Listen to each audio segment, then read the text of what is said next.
Looking at variables is going to introduce a new twist in our type checking function. Because if your whole program is just x and you try to run it, then you're going to get a free variable error. And we don't want any errors, so we have to rule out x by itself. On the other hand, if x is the argument to a function, then we want to allow it. You can see I've written in curly some plate-like notation here. I'm saying that x is going to be a Boolean type, but the important thing is x is an argument, and so I should be allowed to return it. Not only should I be allowed to return x, but because I know x is a Boolean, I know this function will return a Boolean. So the type declaration here on x is going to say that x has type Boolean anywhere in the body expression. And we're going to have to communicate this information to our type check function when it looks at this body expression. And when we do that, then we get the result as type bool. This bool came from the argument name, and we'll say that overall, the lambda expression here has type bool arrow bool. Right? This arrow is a new part of describing types. Just like we have num in bool, we also have arrow. Arrow is a little different though, because we can write arbitrary types before and after the arrow. If we have this lambda expression, so here I'm taking x as bool, and then I have a body that's if x 1, 2. So x is going to have type bool, which means, along with the fact that 1 and 2 have type num, that the whole if expression has type num. So now we have a lambda where the argument has type bool, declared here, and the body returns type num, and so the overall expression for the lambda, overall type for the lambda expression, is bool arrow num. Again, the bool comes from what is written down here next to the variable name, and the num comes from the type of the function body. Here's how we write down the rule that we sketched more formally. And the generalization is, this is our type check function, that was its old name, colon, but now the name of the function is turnstile, colon, and we write it distributed among the arguments. So the arguments to turnstile, colon, are the expression and an environment. And this is an environment that is similar to our evaluation environment that mapped names to values, but for type check, the environment maps names to types.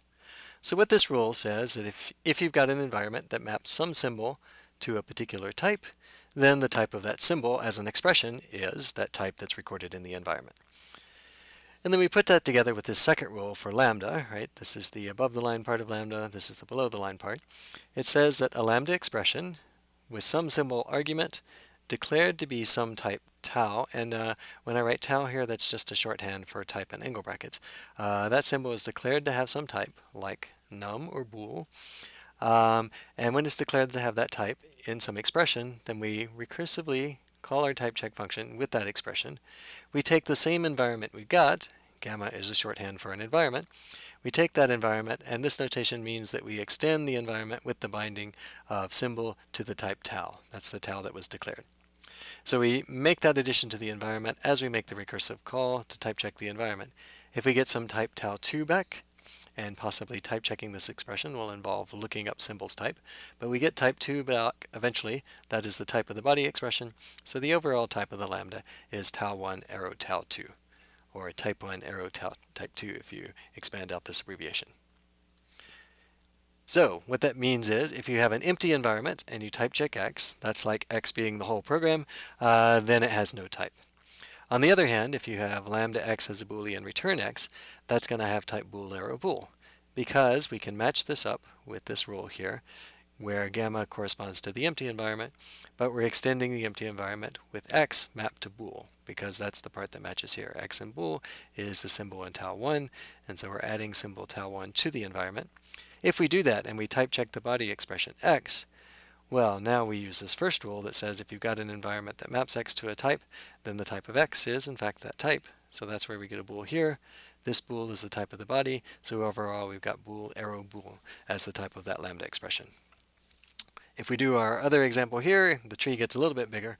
We see the body was if x1, 2, and so we're type checking if x1, 2 in an environment that says x is a Boolean, and then we use the rule for if. We make sure that the test expression x here is of type Boolean, which it is because we look in the environment.